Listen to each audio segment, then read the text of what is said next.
청취자 여러분 안녕하십니까. 신유의 뉴스 정면 승부 진행을 맡고 있는 명지대학교 정치외교학과 신유리입니다.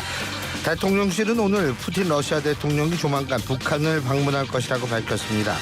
푸틴 대통령의 방북은 지난해 9월 북러 정상회담에서 이미 합의한 사안인데요. 푸틴 대통령이 방북하면 지난 2000년 7월 이후 무려 24년 만입니다. 이번 방북을 계기로 러시아는 북한과 조약을 체결할 수 있다는 전망까지 나오는데요. 자, 여러분은 푸틴 대통령의 방북 어떻게 바라보고 계십니까? 그냥 방북일까요? 저는 아니라고 생각합니다. 이른바 지금 새롭게 조성되는 신냉전 질서에 있어서의 하나의 중요한 상징적 사건이 아닌가, 전 이런 생각이 드는데요. 신냉전이라고 할 때, 그리고 신냉전이 도래한다라고 할 때 우리가 과거를 기준으로 자꾸 되풀이해서 과거의 외교를 얘기하는 것 과연 합리적인지 모르겠습니다. 자, 오늘 저희가 준비한 소식 말씀드리겠습니다. 2부에서는 정법승부 김성수 변호사, 이동훈 변호사 두 분과 함께하고요. 3부에서는 국민의힘 김상욱 의원 연결해서 전대를 확정에 대한 입장, 그리고 한동훈 전 비대위원장 이 전당대회 출마 가능성에 대한 얘기 직접 들어보겠습니다. 4부에서는 키워드로 보는 승부 조청래 전 여의도연구원 부원장, 김민아 시사평론가 두 분과 함께하죠. 6월 13일 목요일 신유의 뉴스 장면 승부 지금부터 시작합니다.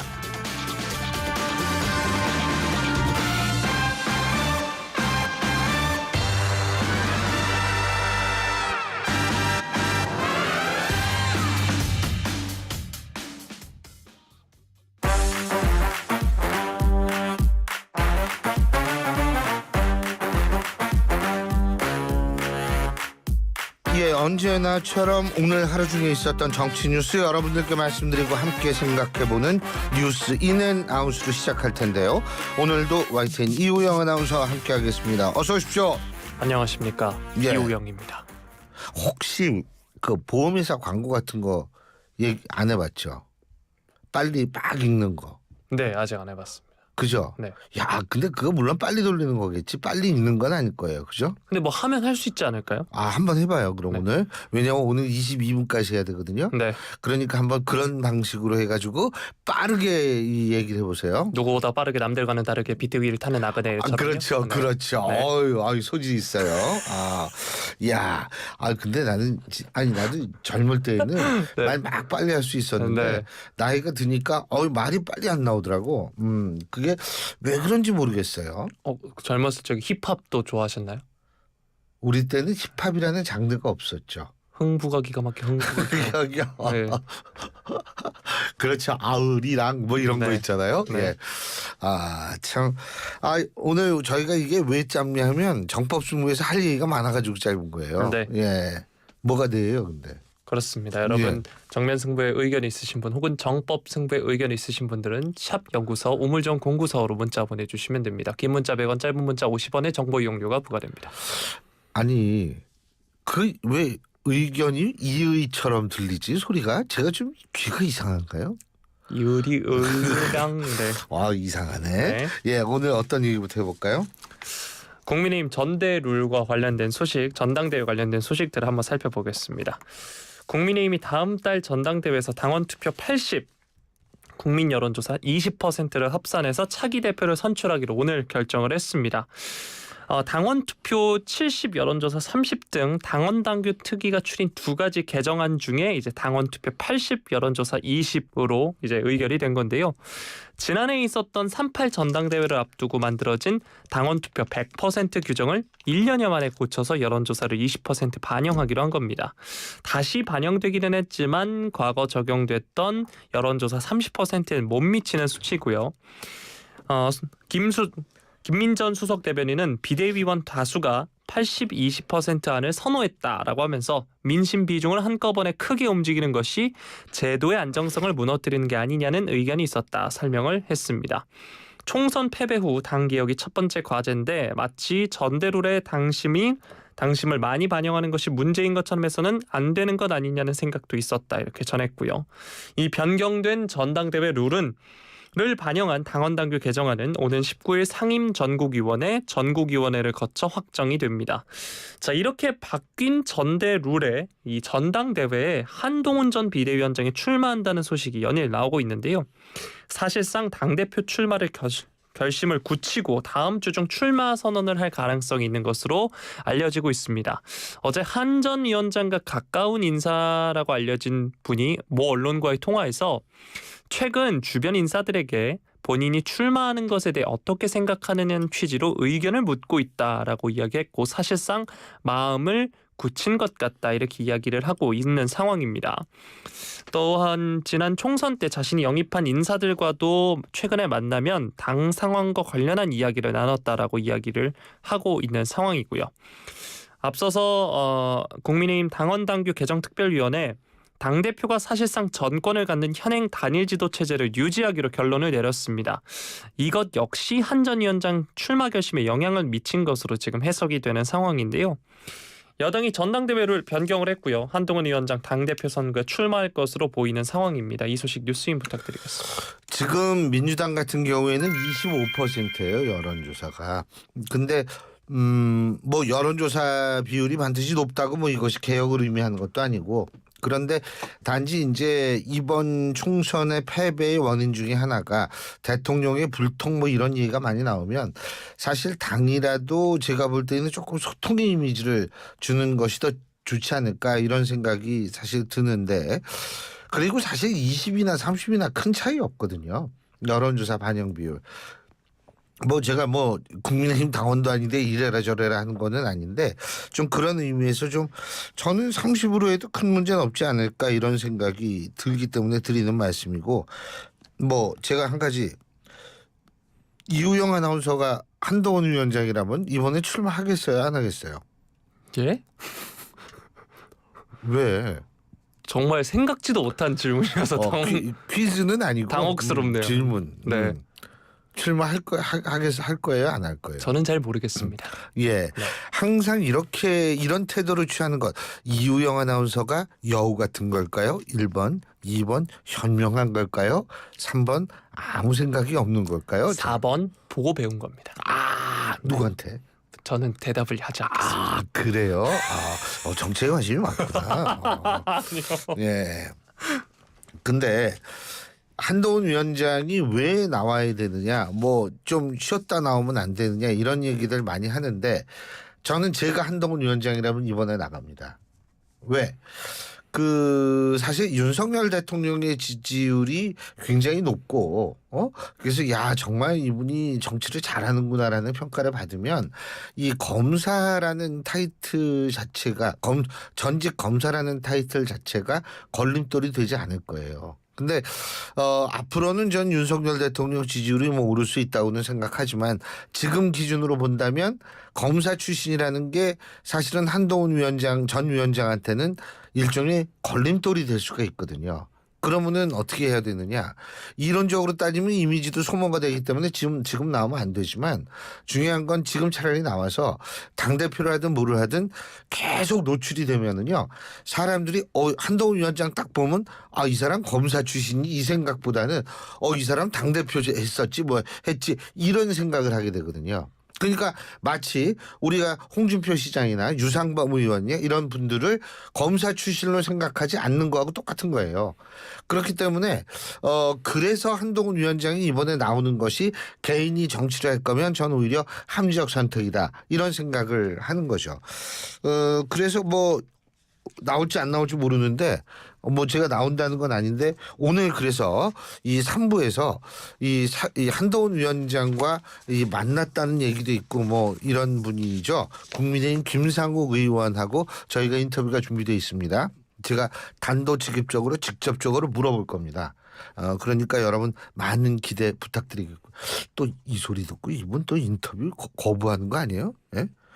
그러시면 안 됩니다. 예. 자, 어쨌든 그럴 거고.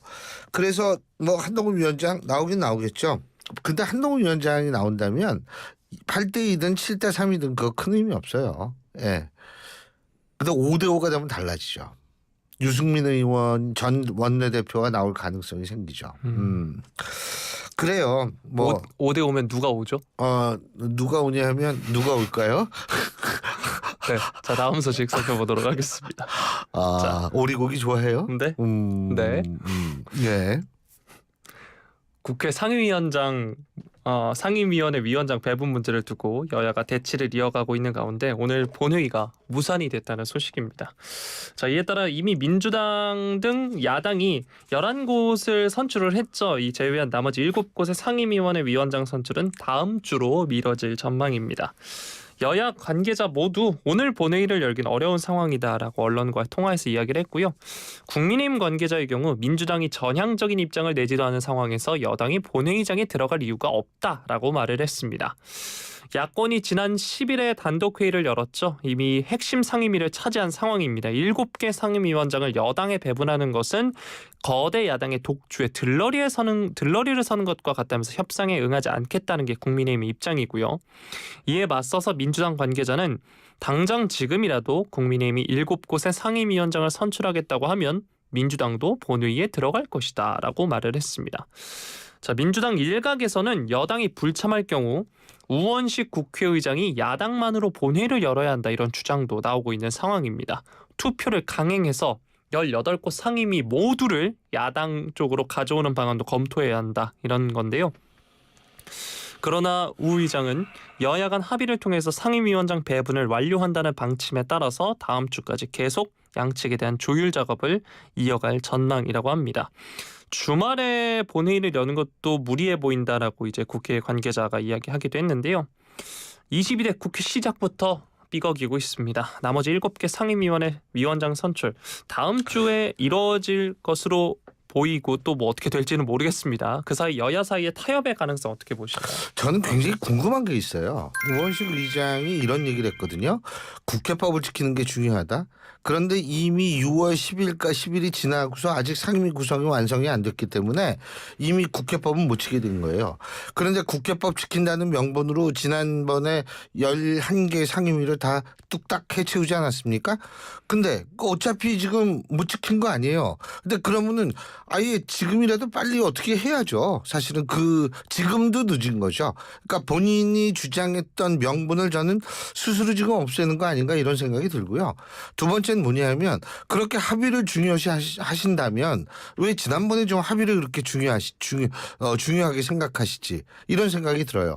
11개 다 가지고 나가지고 남은 거 7개 가지고 갑자기 합의를 하라고 얘기를 한다면 제가 볼 때 굉장히 당혹스럽죠. 이 얘기를 듣는 사람들이. 그래서 이것도 저는 사실 그렇게 선뜻 이해가 안 돼요. 물론 제가 머리가 나빠서 이해를 못할 수도 있고 무식해서 이해를 못할 수도 있습니다.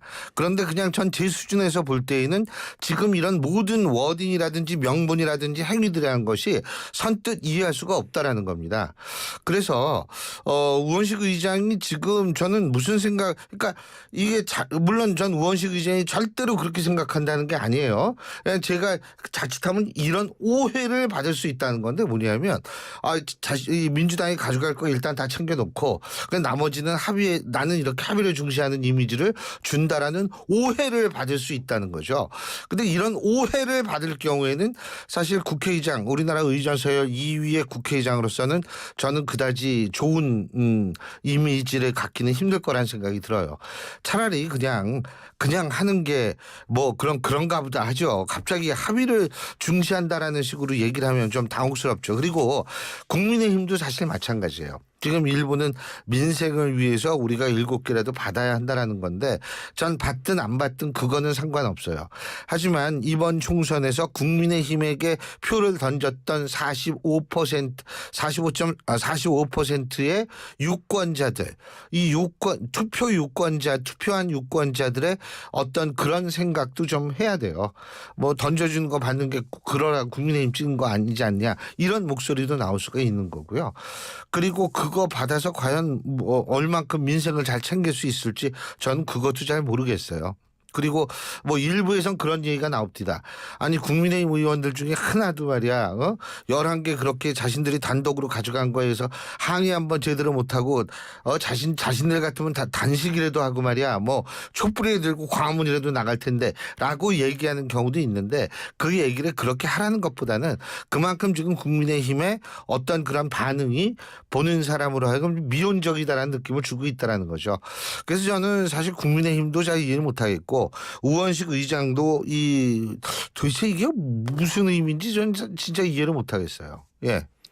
네, 다음 소식 살펴보겠습니다. 윤 대통령 부인 김건희 여사 명품백 관련 내용인데요. 최재형 목사 이 명품 가방을 건네는 장면을 몰래 촬영한 혐의로 고발이 됐죠. 오늘 경찰 소환 조사에 출석을 했습니다. 최 목사는 김 여사 측과 합의하에 만남이 이뤄졌다 이렇게 주장을 하고 있습니다. 이건 길게 해도 되겠다. 예. 네, 이번 조사는 지난 2월 자유언론국민연합과 서울기독교총연합회 등 보수 성향 시민단체가 최 목사 그리고 명품백 전달 영상을 보도한 인터넷 매체 서울의 소리 관계자 등을 건조물 침입, 명예훼손 등 혐의로 고발한 데 따른 겁니다. 이날 최 목사는 조사 전 기자들과 만나서 김 여사의 비서가 일시와 장소 등을 알려줬다. 정식으로 합의하에 이루어진 거다라고 이야기를 했습니다. 제가 다양한 선물을 제공하고 청탁을 시도하는 점 부인하지 않는다. 관련해 제가 받아야 할 처벌이 있다면 받겠다. 하지만 김 여사 역시 처벌받아야 한다. 이렇게 말을 했습니다. 앞서서 서울의 소리 측이 지난해 11월, 김 여사가 지난해 9월 서울 서초구 코바나 컨텐츠 사무실에서 최재형 목사로부터 300만 원 상당의 디올 가방을 받았다라면서 이 영상을 공개한 바 있죠. 영상은 최 목사의 손목시계에 내장된 카메라를 통해 촬영된 것으로 전해졌습니다. 경찰에서 이제 수사를 진행 중이고 또 검찰에서도 관련 수사를 진행 중입니다. 최 목사는 지난달 서울중앙지검에 2차례 출석을 해서 이 관련해서 조사를 받았고요. 자, 이런 가운데 국민권익위원회 어제 이 김 여사의 명품 가방 수수 의혹과 관련해서 윤 대통령에게는 김 여사가 받은 가방을 신고할 의무가 없다 이렇게 밝힌 겁니다.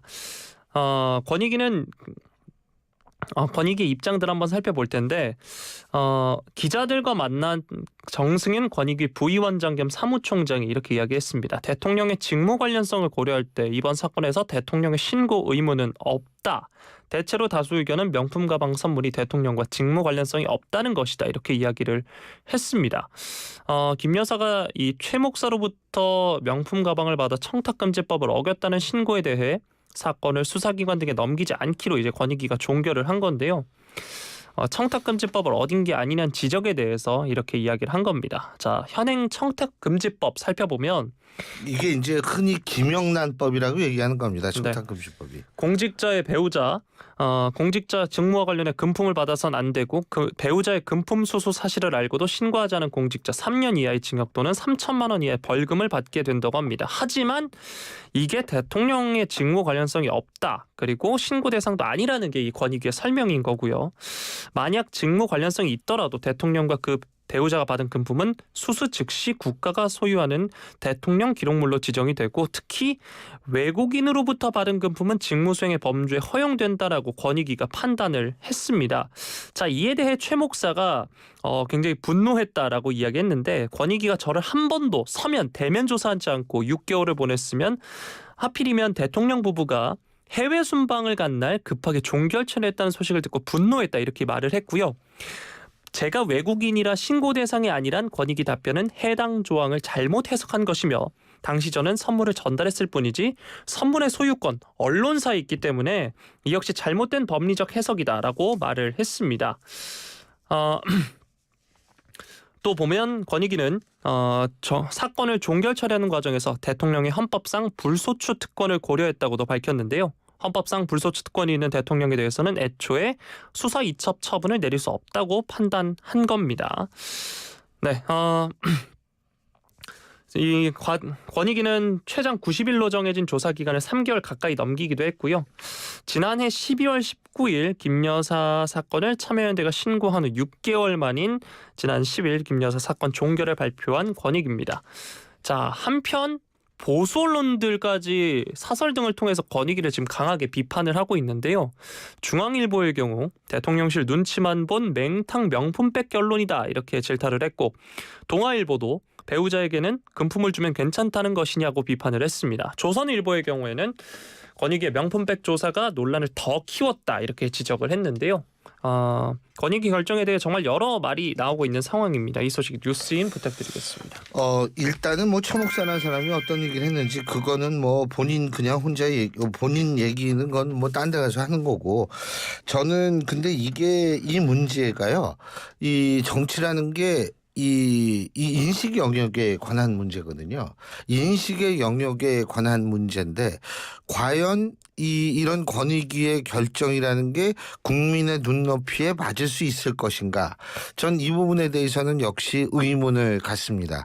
그 얘기는 무슨 얘기냐 하면 지금 뭐 청탁금지법 자체에 대해서 적용할 수 없다고 그러지만 다른 법은 그러면은 위반한 게 아니냐, 이런 생각을 할 수가 있는 거거든요. 그렇기 때문에 그거는 어디가 얘기를 했죠? 동아일보군요. 배우자에게는 금품 주면 괜찮다는 것이냐. 이거 아주 정확한 얘기죠. 이게 일반 국민들의 시선이고 시각이고 생각이고 일반 국민들의 상식이에요. 근데 이거에서 이렇게 벗어난 거를 얘기를 하면 여기에 대해서 얼마나 많은 사람들이 공감하겠습니까? 아니, 권익이든 어디든 간에 조사를 하는 이유가 뭐예요? 국민들이 상식에 맞게 일을 처리하고 있구나라는 느낌을 주면 그 전국이 잘 돌아가기 때문에 그러는 거거든요. 동아일보 보도입니다. 일부 권익위원들 청탁금지법이 아니더라도 뇌물죄를 적용할 여지가 있어 사건을 이첩해야 한다는 의견도 냈다는 겁니다. 그러니까 청탁금지법뿐만 아니라 다른 법 적용도 가능하다는 거거든요. 그래서 저는 사실 조금 이 부분에 대해서 이런 식으로 앞으로 일 처리를 계속하면 국민들의 눈높이 계속 벗어나게 되는 거고요. 그렇게 되면 사실 국정 운영 더 어려워지죠. 대통령 지지율이 막 쌩쌩 날라도 지금 힘든 판인데 좀 그런 걱정이 돼요. 지금 아오키 법칙이라는 거 내가 예전에 한번 우리 청취자 여러분들한테 말씀을 드렸던 것 같은데, 아오키 법칙이라는 게 있어요. 그 일본에서 나온 이론인데 그러니까 그 일본은 총리죠. 근데 우리는 대통령이죠. 이 국가 지도자의 지지율 플러스 여당 지지율이 50% 밑으로 떨어지면 이게 통치가 거의 불가능하다는 겁니다. 근데 지금 이걸 보면 우리나라 같은 경우에는 그 50%는 좀 넘기는 넘는데 이게 뭐 엄청나게 넘은 게 아니거든요. 조심해야 되는데 저는 상식에 맞는 어떤 그런 결과, 이런 것들을 좀 자꾸 내놔서 그런 것들이 쌓여야지 대통령도 이 국정 운영을 원활하게 할 수 있는 거 아니겠어요? 저 역시 이게 도대체 무슨 얘기인지 못 알아듣겠더라고요. 국민권익위 주장. 저도 못 알아듣고 우리 국민들도 못 알아듣는다는 건 이거는 국민적인 시각에서 상당히 합리적이다라고 평가할 수 없는 그러한 주장이 아니었나, 이런 얘기를 할 수밖에 없죠. 오늘 여기까지 합시다. 수고하셨어요. 고맙습니다. 예, 이우영 아나운서였습니다. 대한민국 대표 트렌치 코리아 트렌치 식품 주방